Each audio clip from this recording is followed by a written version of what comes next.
Hello और welcome.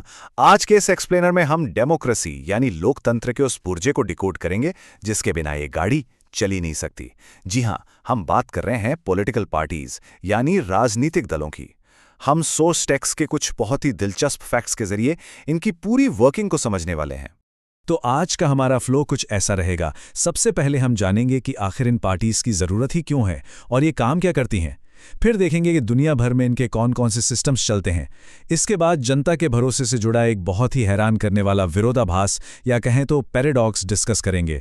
और आखिर में भारत की कुछ प्रमुख नेशनल पार्टीज पर एक बिल्कुल निष्पक्ष नज़र डालेंगे। चलिए शुरू करते हैं। आपने अक्सर लोगों को पॉलिटिक्स और पॉलिटिकल पार्टीज के बारे में शिकायत करते सुना होगा, राइट? समाज में कोई भी दिक्कत हो, लोग तुरंत इसके लिए राजनीतिक दलों को ही जिम्मेदार ठहरा देते हैं। लेकिन जरा सोचिए, अगर ये पार्टी सच में इतनी ही अनपॉपुलर हैं, तो फिर आज दुनिया के लगभग हर लोकतांत्रिक देश में ये मौजूद क्यों हैं? क्या आज के समय में कोई भी मॉडर्न डेमोक्रेसी बिना राजनीतिक दलों के सर्वाइव कर सकती है?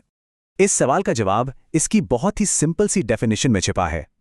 सीधे शब्दों में कहें तो एक पॉलिटिकल पार्टी बस उन लोगों का एक ऑर्गेनाइज्ड ग्रुप है जो साथ मिलकर चुनाव लड़ना चाहते हैं और सरकार में सत्ता हासिल करना चाहते हैं।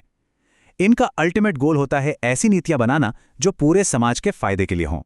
और पता है सबसे दिलचस्प बात क्या है? चाहे कोई पार्टी कितनी भी बड़ी या छोटी क्यों ना हो, वो मूल रूप से सिर्फ 3 चीजों से मिलकर बनती है। पहले होते हैं उनके लीडर्स जो बड़े फैसले लेते हैं। दूसरे होते हैं एक्टिव मेंबर्स जो असल में ग्राउंड पर काम करते हैं। और तीसरे होते हैं हम और आप जैसे सपोर्टर्स या फॉलोअर्स जो उनकी विचारधारा से जुड़ते हैं। बस यही पूरी कहानी है। तो ये तो हो गया इनका स्ट्रक्चर। अब आते हैं दूसरे पॉइंट पर कि आखिर सत्ता में आने के लिए ये दिन रात करते क्या हैं। सोर्स टेक्स्ट इनके 7 मेन काम बताता है। चुनाव लड़ना और जनता के सामने अपनी पॉलिसीज रखना तो है ही, लेकिन इसके अलावा ये देश के लिए कानून बनाने में भी बड़ा रोल प्ले करते हैं।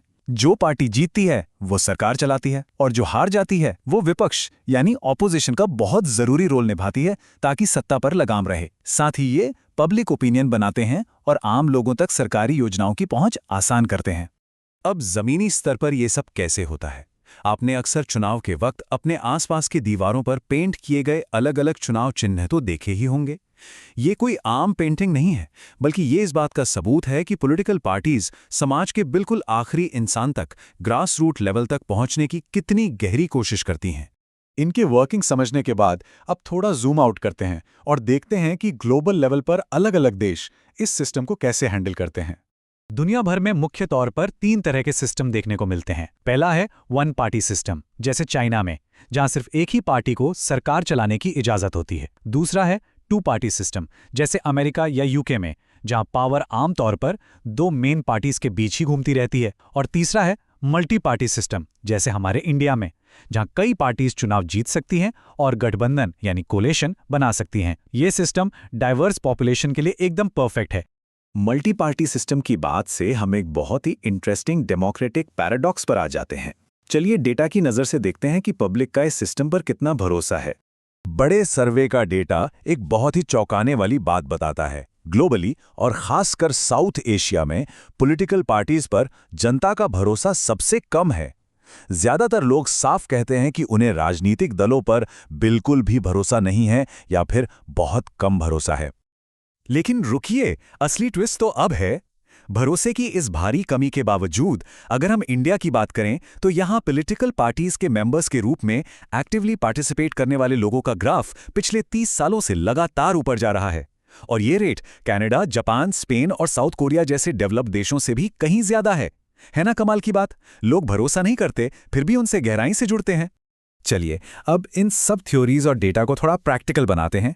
अब हम भारत के इसी मल्टी पार्टी सिस्टम में काम करने वाले प्रमुख नेशनल प्लेयर्स पर एक बिल्कुल न्यूट्रल और फैक्ट बेस्ड नजर डालेंगे। शुरुआत करते हैं आम आदमी पार्टी यानी आप से। ये पार्टी 2011 के एक बड़े एंटी करप्शन मूवमेंट से निकलकर नवंबर 2012 में बनी थी। इनकी ideology mainly clean administration, transparency और अकाउंटेबिलिटी पर फोकस्ड है। अपने चुनावी सफर में इन्होंने अब तक दिल्ली और पंजाब में अपनी सरकारें बनाई हैं। नेक्स्ट है बहुजन समाज पार्टी, जो 1984 में स्व कांशीराम जी की लीडरशिप में बनी थी। इनका मुख्य बेस दलित, आदिवासी, ओबीसी और माइनॉरिटी कम्युनिटीज हैं। ये party doctor BR Ambedkar, Mahatma Phule, Periyar और साहू महाराज के विचारों से बहुत इंस्पायर्ड है और हिस्टोरिकली उत्तर प्रदेश में इनकी प्रेजेंस काफी स्ट्रांग रही है। इसके बाद आती है भारतीय जनता पार्टी। 1951 के पुराने भारतीय जनसंघ को रिवाइव करके 1980 में इस पार्टी का गठन हुआ था।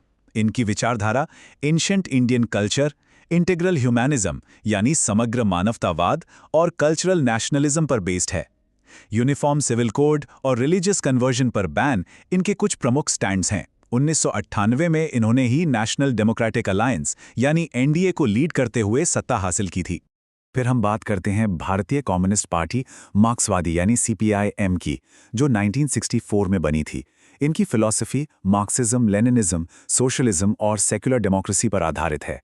ये इंपीरियलिज्म, कम्युनलिज्म और फ्री मार्केट कैपिटलिस्ट पॉलिसीज का कड़ा विरोध करते हैं। वेस्ट बंगाल, केरला और त्रिपुरा जैसे राज्यों में ये ऐतिहासिक रूप से काफी मजबूत रहे हैं। और आखिर में भारतीय राष्ट्रीय कांग्रेस, जिसकी नींव 1885 में रखी गई थी।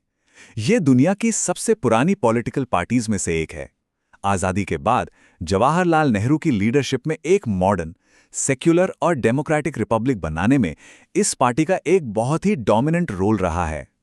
मोहल्ले की दीवारों पर हाथ से उकेरे जा रहे ये बड़े बड़े पॉलिटिकल सिंबल्स असल में हमारी आज की इस पूरी चर्चा को एकदम परफेक्टली समराइज करते हैं।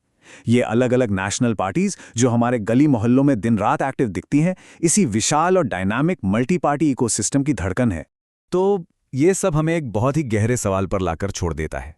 क्या इतने सारे कंपीटिंग दलों का होना सिस्टम में सिर्फ कंफ्यूजन और अराजकता पैदा करता है, या फिर हमारे जैसे एक इतने बड़े और विविधताओं से भरे समाज की अलग अलग आवाज़ों को सामने लाने का यही एकमात्र सबसे खूबसूरत और सच्चा तरीका है? इस बारे में ज़रूर सोचिएगा। आज के इस एक्सप्लेनर में हमारे साथ जुड़ने के लिए आपका बहुत बहुत शुक्रिया।